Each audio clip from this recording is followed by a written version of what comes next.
welcome to Community Forum. My name is John Goliatino, and I'm your host.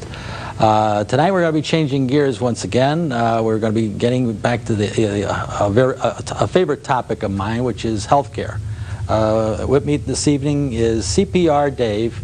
I'm going to sneak his last name in, Cosmo, and Jennifer Leck, and they're instructors for the American Heart Association. I want to welcome you to the show this evening. Thank you, John. Okay. It's a pleasure being here. You're welcome. We're a little stretched. Okay. Before we get into the questions, could you give us a little bit about a background on yourself as to how you got into your current position? You might want to say you Sure. took your education in New York City and you moved up to this area 20 years ago, or whatever. Absolutely. I've been involved in security and life safety education for a number of years. I have 3 American Heart Association training centers.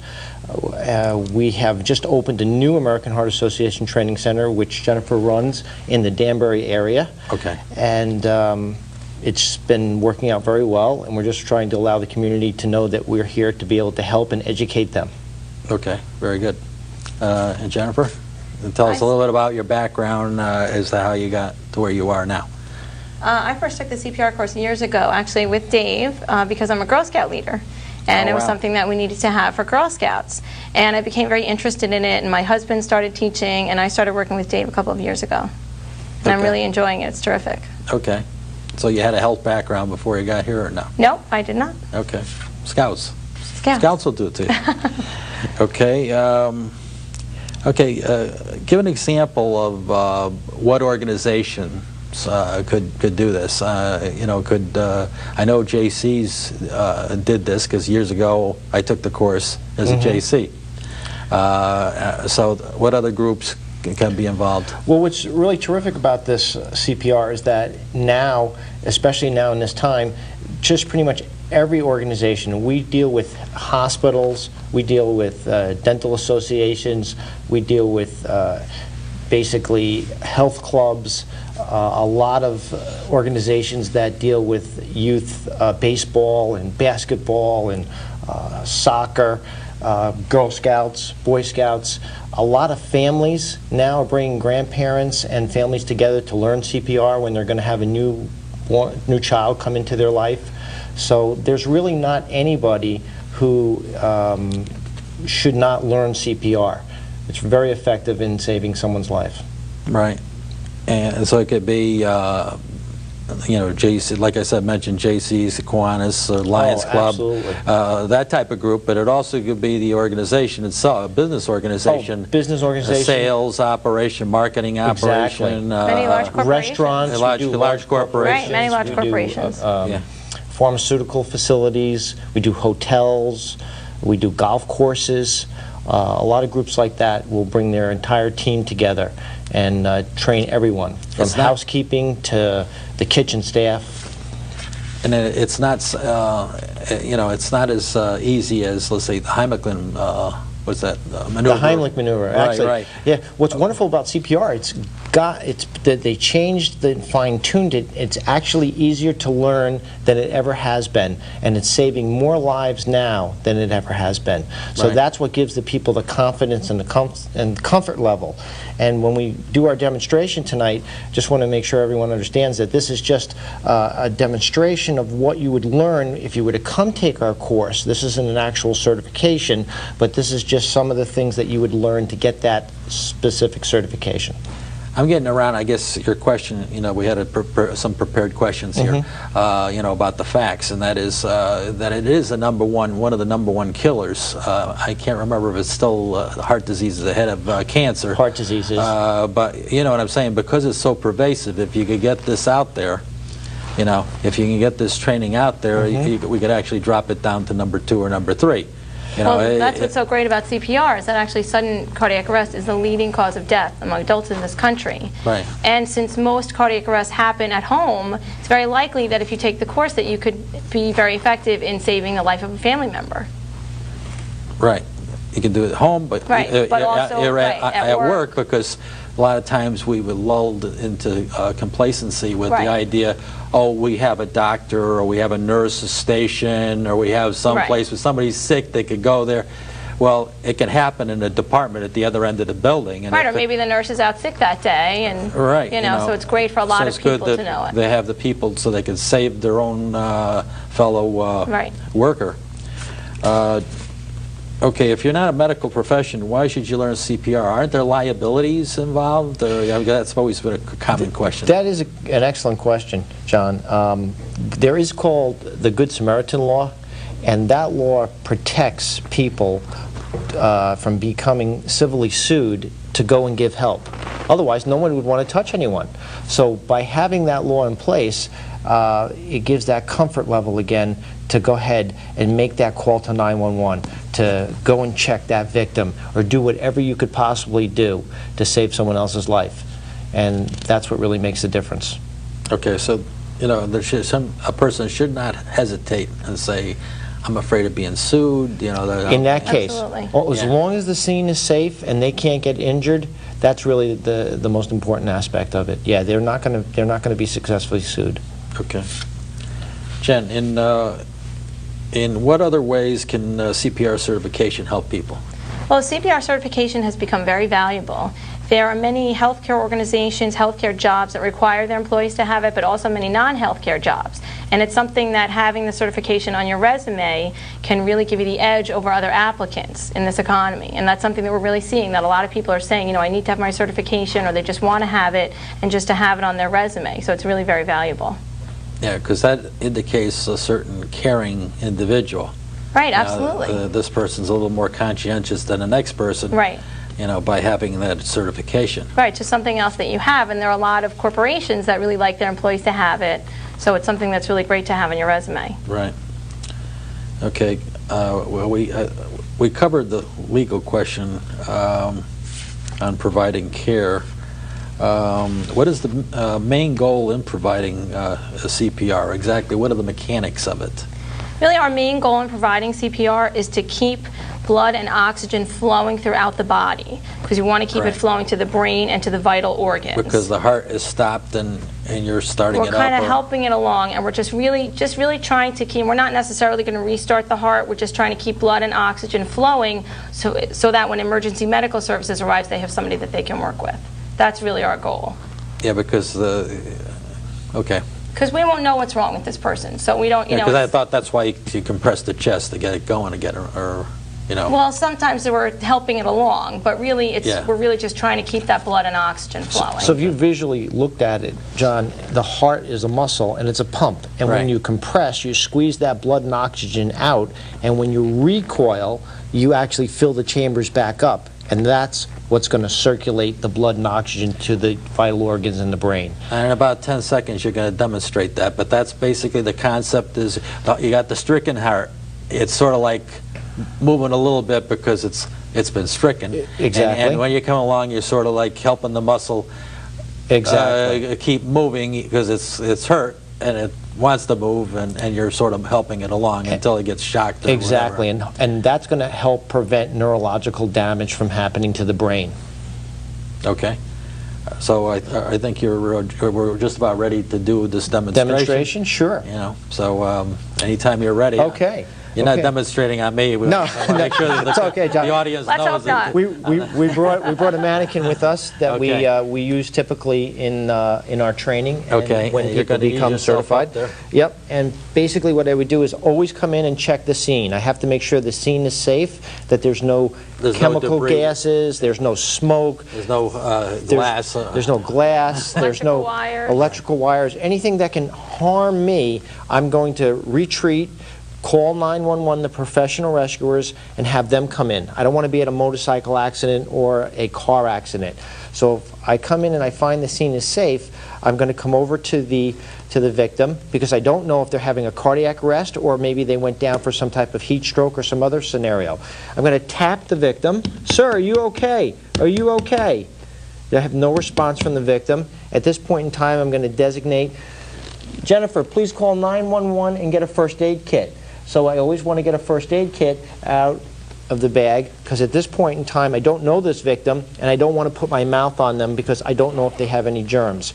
But I'm going to tilt their head back by putting 2 fingers on their chin and my hand on the top of their head, and I'm going to lift their head backwards, and I'm going to hyperextend their head, because what happens is when the body becomes unconscious, John, the tongue sometimes slides back to the airway and blocks the airway. So this person could be trying to breathe and could have cardiac function, but is actually suffocating. So by doing this simple maneuver, or telling someone to do this simple maneuver, can change the destiny of his life. At this point in time, it gives me the ability to assess the patient as to whether or not they're breathing. Airway, breathing, circulation, listening, looking, and feeling for 10 seconds. This makes sure I'm making sure that I don't want to start CPR on the victims if they don't need it. Right. So at this point in time, I'm waiting for 911 to come and my first aid mask to come. I would have a mask. I would place it over the nose and mouth. Keep the head hyperextended because I want to keep that tongue out of the way, and I'll deliver 2 rescue breaths. And you really see that chest rise. That's what you're looking for. Now that tells me the airway's open, and at this point in time, I'm not going to check for a pulse at this particular level. At healthcare provider level, we do, but the common person can take anywhere from a minute to a minute and a half to establish a pulse. So at this point in time, between the nipple line, mid-sternum, I'm going to lock my elbows, my hands, my wrists, and I'm going to do CPR, which is compressing the heart. 1, 2, 3, 4, 5, 6, 7, 8, 9, 10, 11, 12, 13, 14, 15, 16, 17, 18, 19, 20, 22, 23, 24, 25, 26, 27, 28, 29, 30. The heart beats about 72 times a minute.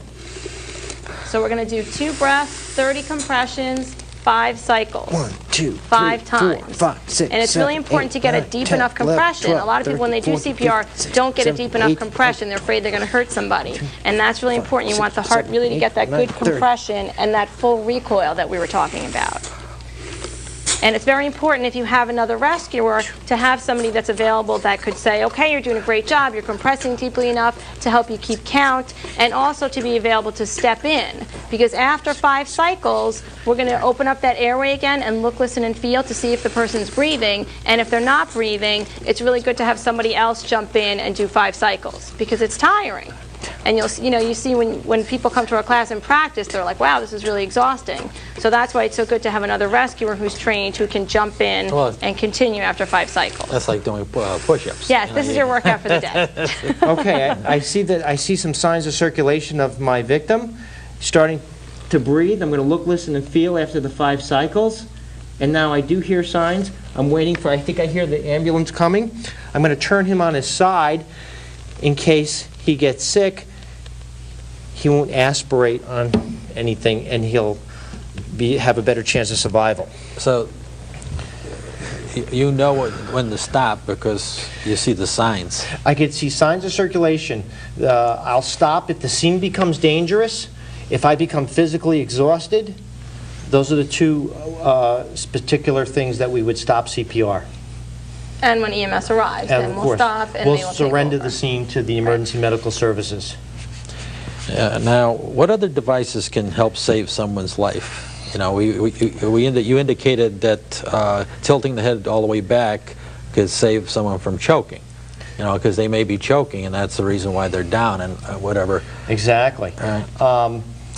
In this situation, choking would be, anyone should know this particular scenario, is that if you place your hands around your neck, that signifies that you have a blocked airway and you're in distress. And at this point in time, someone would come over and help you if they would take our course, and they would learn this in becoming certified. So if Jennifer could possibly, can we use Jennifer as a model? Okay. Okay, Jennifer, if you would kindly be choking, what I would do is place my leg between her legs to support in case she became unconscious. Right. I'd make a fist. I would roll it just above her belly button, and then I'm not going to do this again. This is for demonstration purposes only. Right. And then you would force the air out of the stomach and force the item out. Because pushing that into the stomach area pushes... is going to make her Great. Sick. right. Yeah.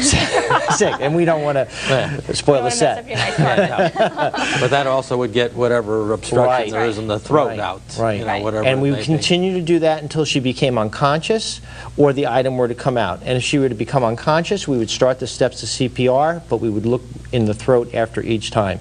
And then again, there are a great many other items that you would learn by taking the course and becoming certified, or again, just giving a brief idea of what the course contains. But even Right. just that basic information of knowing, and we always tell people, tell your children and your spouse, if someone's choking, to make that sign and let you know. Because you'd be surprised how many people don't know what to do if they're choking. Right. And That's it's true. important for your kids to alert you to that fact so that you can help them. Now, how long is the course? Is it like 2 weeks long? Is it 2 hours long? It's about Is it- 2.5 to 3 2.5. hours, Okay. and that covers adult, child, infant CPR, conscious and unconscious choking, and of course how to be trained on the machine that shocks the heart called the AED. And we have healthcare provider level, we have heart saver AED level for the average family or professional trainer, and we also teach first aid.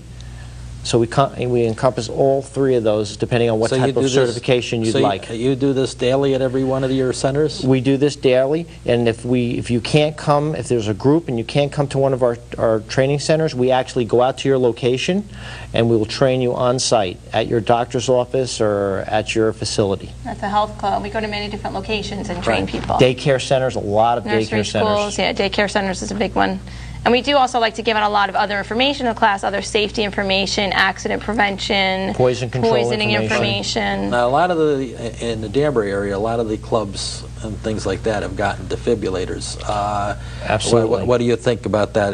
That only takes care of part of the problem. 'Cause, It is, right? yeah, actually, it is one of the most phenomenal devices out there because, and the reason why people need to know and understand how to learn how to use them is because when they call for that first aid kit, because they're so commonplace now, they're in every school, they're in every They're in library, grocery Stop and Shop. stores, Yeah. all over the place. Health clubs. Health clubs. Every health club by law has to have one. So if I were to call out and ask for one, I would be able to actually use it. Now, this is a scenario where the heart works electrically, and therefore when the heart has a cardiac problem, it'll actually start to what you were saying before. Like it's It'd be in that little quivering mode. Yeah. And what this machine does is analyzes Gives it a that shock. and shocks it, and then we facilitate it with CPR. And what's so terrific about that is that because of our fast EMS system, our advanced technology in healthcare, like at Danbury Hospital and other hospitals, we are saving so many more lives than we ever have before with the CPR that we are training people now. Plus, the amount of people learning CPR is magnificent, really is.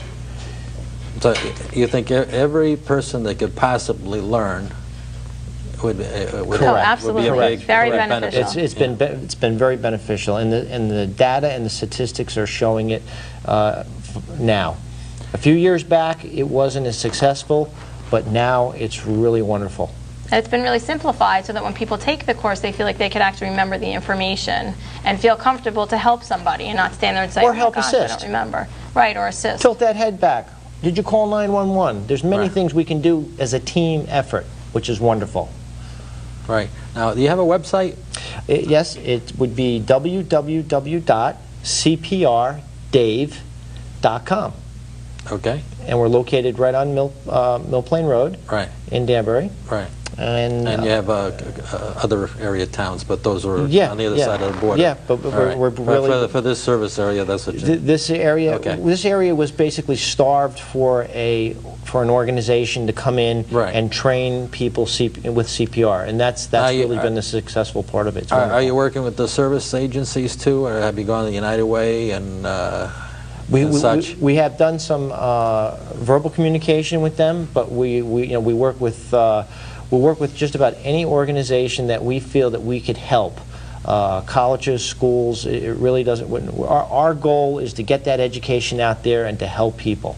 Right. We've had churches and temples and Churches, many different right. organizations that Right. contact us that want to train people in their organization. Right. or they have an AED and they're not sure how to use it. Right. And then we'll come in and we'll train them. You have different pieces of equipment, obviously, at your place. Yes, we have Yeah. AED trainers, we have infant mannequins, adult mannequins, Right. we have breathing barriers, we have all the... That device is not necessarily good for everybody. Well, I can, if I can... That's why you have the CPR, because the right, 'cause CPR it is works good. in conjunction with it, together. Right. They work as a team. Because you might have somebody that have just as a blockage. It wasn't because of he was running too fast or... But that blockage could cause that cardiac episode. So Right. statistically, if there was 10 of us here, 6 or 7 of us would be shockable. That's how Yeah. valuable of a machine it is. And we can demonstrate it for you whenever you'd like. Yeah, well, I don't think I need it right now. No, no. We'll use the mannequin, because this is a train. Might need it in a few years, but I'm doing fine. Not quite yet. I keep having the funeral home directors looking at me and say, hey, like a little peek at... There you go. No, we're going to keep you going for a long time, John. Right, okay. So, how many people can you accommodate in a class? Do you try to go like 12 and no more than 12? Or, We can do as many as 3 people, and we can do as many as 50 people. What we Oh, do you can is, do 50? Yep. Yeah. What we do is we bring additional instructors, we bring additional equipment and mannequins, and we can train larger groups if necessary. So we're very flexible, and as far as time goes, there are a lot of organizations or facilities that have night shifts. We've trained the 12 to 8 shift. We've trained in all different types of outdoors, Sundays. Sundays. You're working around the clock. We're huh? working around the clock. And that's one of the great things about our particular organization is that we can work around the clock, and we can meet the needs that people are working the normal hours and they can't get a class in. We can get them trained, even if we have to come to their home. So a lot of times you'll have people that call and say, I can't go to work in a couple of days if I don't get my certification. And there's usually something that we can work out to squeeze somebody in so that they are able to continue working. That's obviously somebody that's working with hospital. Somebody that it's working or in ambulance, hospital or- ambulance Absolutely. Right. Or personal Absolutely. trainers, or, there are many jobs that they're required to have their CPR certification. Right. And people, don't think about it, and it's I about to would think expire. everybody with a hospital or an ambulance service, but even personal trainers, I guess, they would have to need it. By law, they have to have that certification in order to work. Right. Absolutely. And certain people in the schools, right? The Yeah. coaches, Right. anybody out on the football field, and we'll strategize and help come up with a plan of being prepared and the safest way to handle these situations. So, and if we have time, we would love to show you how the AED works. Oh, yeah. Yeah. I believe we do. Oh, great. Can we show you now? Yeah. Okay, so basically what happens is that if this device were to be here, what I would do is open it up, and what I like about the device is that sometimes CPR, you have to realize, has to be done on a hard surface, and sometimes people become unconscious on a bed, and this uses as a backboard, and it keeps the airway open. Right. But before I start working on the patient, I would have to actually remove their clothing, cut their clothing, okay? Because you can't, And I'd have to wipe their chest and basically turn the machine on. Unit, okay. Stay calm. Tells you what to do. Responsiveness. Pictures. Call for help. Very simple. Stay calm. Stay Check calm. Responsiveness. Stay calm. Call for help. So instructions, Open airway. it Exactly. tells you exactly what to do. It basically is giving you a refresher course in what you learned in case you're stressed or have anxiety. Breathing.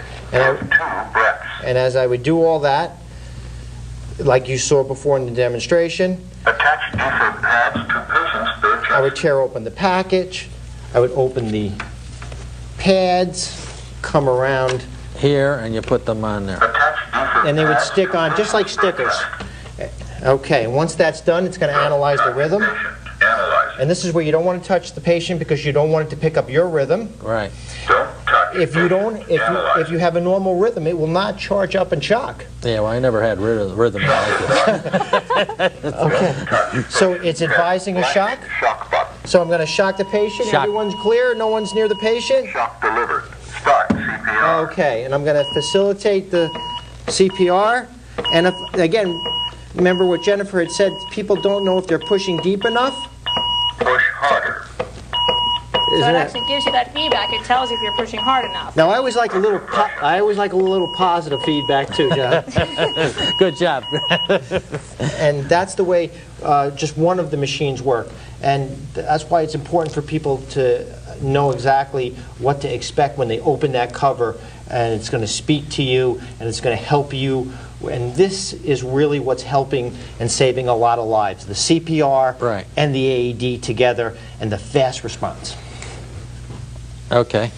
I just got the word. We got 2 minutes left. Okay. Let's give your website once again. Oh, sure. It's www.cprdave.com. Okay.